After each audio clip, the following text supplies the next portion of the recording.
I've heard that El Mencho might have faked his death. Is this correct? I don't know why I'm so confused on this.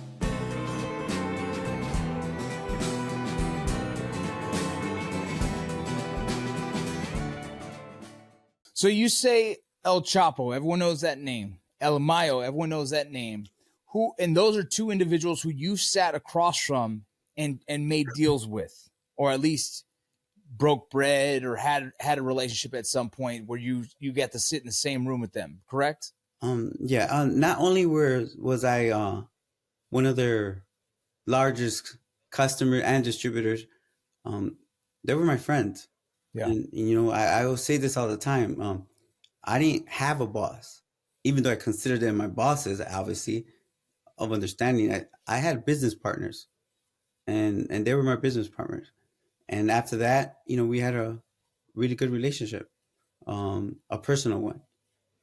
I was tasked, my brother and I were tasked to basically show their sons how drug trafficking worked in the United States. So just to kind of give you an explanation of the trust they had in us. Um, Yeah. and yeah, I think that's what sets us apart. They trusted us and confided us because of what we brought to them. Yeah. In terms of drug distribution and money, that we basically spoke their language, and they really liked that, and we had favoritism with them.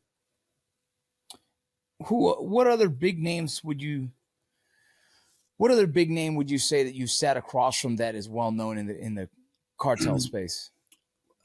Well, that's well known in the cartel space, but maybe not as well known as in America. Has to be Arturo Beltran Leyva. Um, he was part of the Federation. He's now deceased, but again, I had a very friendly relationship with him, and I will say I know he liked me a lot. He would let me know that all the time, and people in America don't really know, but he was probably one of the largest drug distributors. At the time when he was alive, even more so than El Mayo and El Chapo. Um, but not saying that just because he distributed more drugs or imported more drugs was he a bigger boss.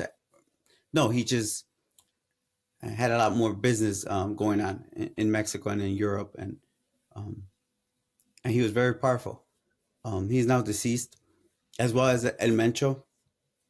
Um, my brother and I actually met him in 2007.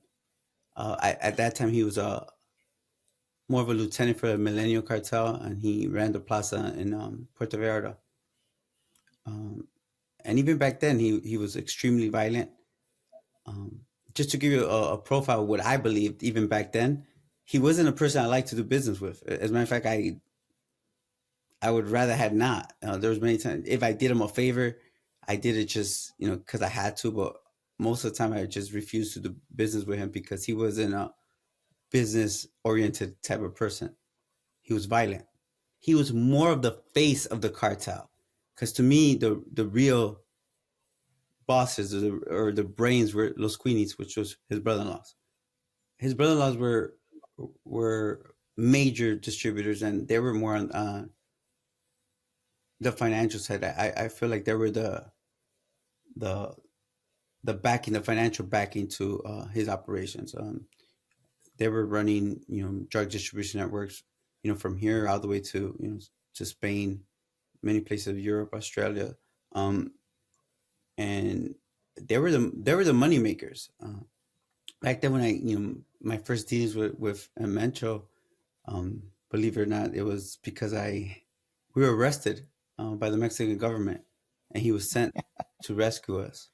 He showed up himself with 60, 70 armed cartel members, and law enforcement in Mexico, the government officials feared him because he was a violent man. I've heard it, and I would love the confirmation from you.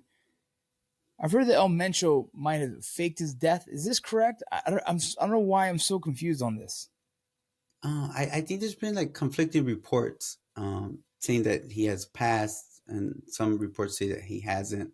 I mean, from what I know, I believe that he's still alive. I think that those conflicted reports are just, because he's been suffering from some sickness, and when the government doesn't hear about him or something, they could believe that he has passed. And just me understanding that world, I do believe that if he would have passed, his son probably would have cooperated and tried to save his own ass.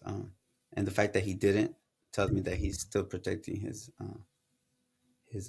father. Yeah, so there's many conflicted reports on that he could be sick or he's dead or he's still alive, but everything tells me that he's still alive.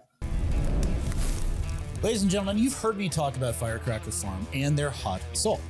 You probably heard other people talk about it as well. If you haven't tried it yet, let me just tell you, you're missing out on some serious flavor. Their hot salt is delicious, and it really makes pretty much anything that you put it on even more delicious. It's hot, but when you use it in moderation, it's not too hot, and the flavor that it adds enhances without overpowering. It is handmade, super premium, and comes in awesome stainless steel push-button grinders like the one I have in my hand right here. You can take them anywhere. Hot sauce, if you've had this experience, can very easily overpower other flavors and always runs out quickly when it's good. Hot salt lasts and lasts. The push grinder holds over 500 plus pumps, and when you consider the refill it comes with, it's thousands of servings, and it's a great deal and a lot cheaper than the sauce. For those of you that like flavor but hesitate because it might be too hot, you can mix it with sea salt to tone it down and still enjoy the awesome flavor. In my personal experience, you can modulate how much comes out of the dispenser. You're in total control of the amount of heat you serve yourself. So if you would like to support our show and give Alex and his family business a shot, head over to firecracker.farm and use the code IRONCLAD to get a 15% discount on your first order. You will be very glad that you did. Firecracker.farm.